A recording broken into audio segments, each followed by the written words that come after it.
After watching that video and getting an overview on elements, compounds, and mixtures, we are going to go in depth to help you further understand elements, compounds, and mixtures.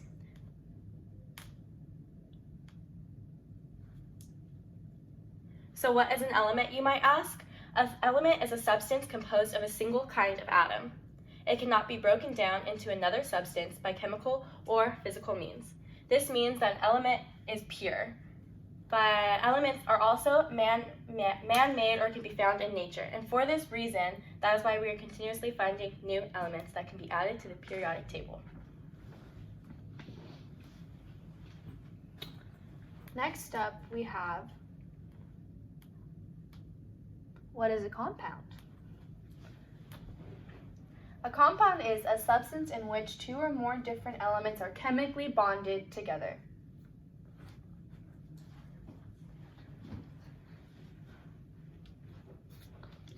All right, the last between the three is a mixture. What is a mixture? A mixture is a substance made by mixing other substances together. The physical combination of all the substances creates the mixture, and which makes it difference between an element and a compound. For example, sand and water is a mixture, sugar and salt is a mixture, etc. The combination of the mixtures of the substances should be capable of being separated back to their normal physical forms in order for it to be a mixture. Now that we've gone over all the definitions for the three different terms, we're going to go ahead and get started on our interactive lesson. I'm going to go ahead and show you a picture, and I'm going to give you time to figure out which of the three it is. Let's get started.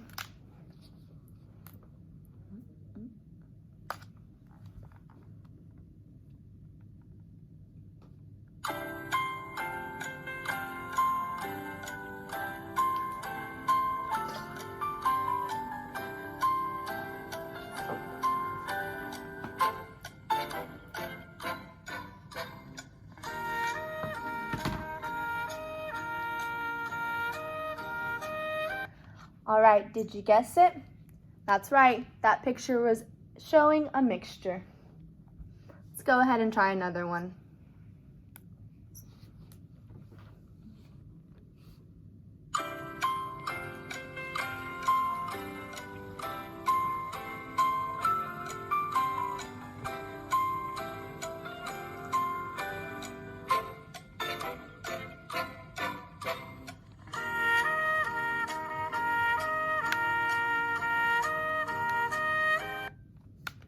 Was your guess a compound?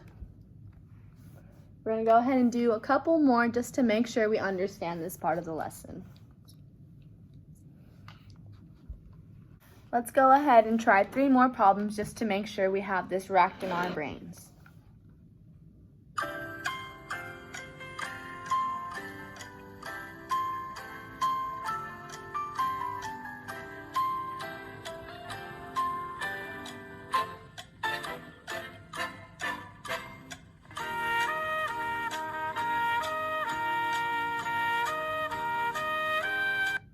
If you guessed that this was an element, you're correct. What does this one look like to you?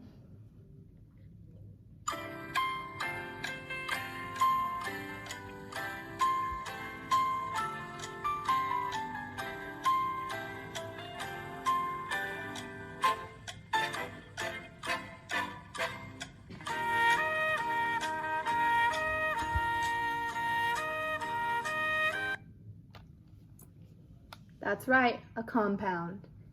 Let's go ahead and do one last one.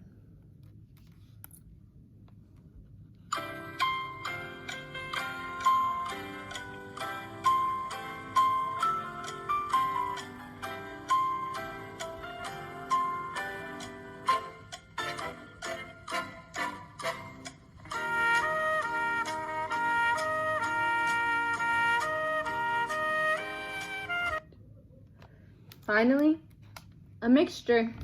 Hey, break! Here's some fun facts about the periodic table before we move on. Did you know that carbon is unique in that it is known to form up to 10 million different compounds? Carbon is important to the existence of all life. Did you also know that francium is the rarest element on Earth? There are probably no more than a few ounces of it on Earth at any given time. Did you also know that the only letter not in the periodic table is the letter J? Did you know the country Argentina is named after the element silver, which is the symbol Ag, which is Argentum in Latin? Lastly, did you know, although there is helium on Earth, it was first discovered by observing the sun? Hope that these fun facts take you long and far in life. Okay, now I will teach you how to label the periodic table. In total, there are 118 chemical elements in the modern form of the periodic table. On the left side, we start with the alkali metals in the red. Next to that is the orange section, which is the alkaline earth metals. Moving on, in the yellow section is the transition metals. And then next to that, in the green, are the poor metals. And then on the left, or on the right, where the purple is, that's the noble gases. Okay, let's take a deeper look. So when categorizing the elements on the periodic table, you start on the left with the alkali metals, and then you end with the noble gases. You can look at it through either the periods or the groups. The periods, there's 7 periods total. 1, 2, 3, 4, 5, 6, 7. Those are the alkali metals. Then, going this way, there are 18 groups. 1, 2, 3, 4, 5, 6, 7, 8, 9, 10, 11, 12, 13, 14, 15, 16, 17, and 18, ending on the 18th column, which is the noble gases. The bottom 2 columns at the end show the rare earth metals. The top is the lanthanide series. The bottom in the pink is the aconite series. All right, to wrap up our lesson today, we are going to be watching a video to understand the atomic number and the atomic mass. This video will go over what we've taught you today and how to read the periodic table.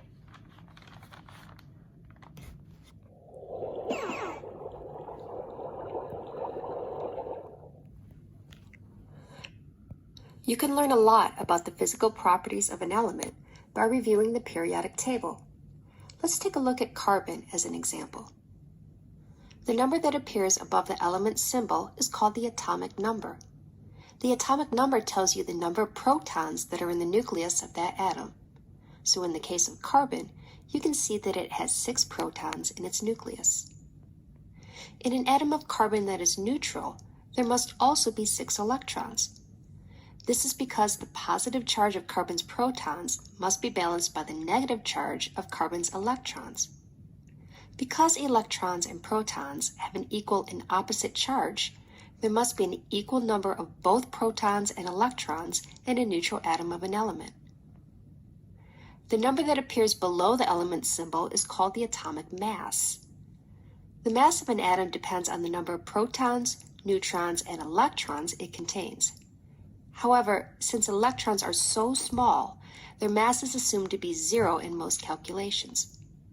Therefore, the atomic mass of an atom is equal to the sum of its protons and neutrons. However, you'll notice that carbon has an atomic mass of 12.01. This is because the number associated with the atomic mass on a periodic table is equal to the average of its naturally occurring isotopes. All of the isotopes of carbon vary slightly in their atomic mass. When we average these together, we get 12.01.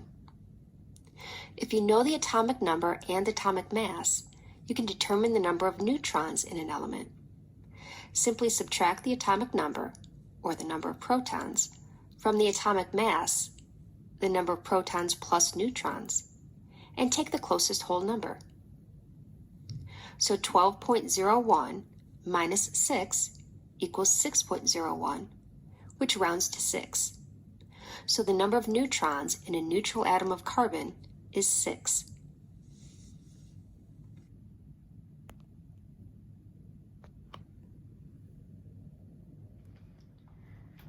All right, that wraps it up. Today you have learned how to read the periodic table properly. You have also learned the difference between an element, a mixture, and a compound. Take this information with you everywhere you go. Okay, and now for some acknowledgements. We would just like to give a quick shout out and a thank you to our professor, our fellow peers, and our audience. I hope that you learned a lot. Today, we also use these sites to help teach you.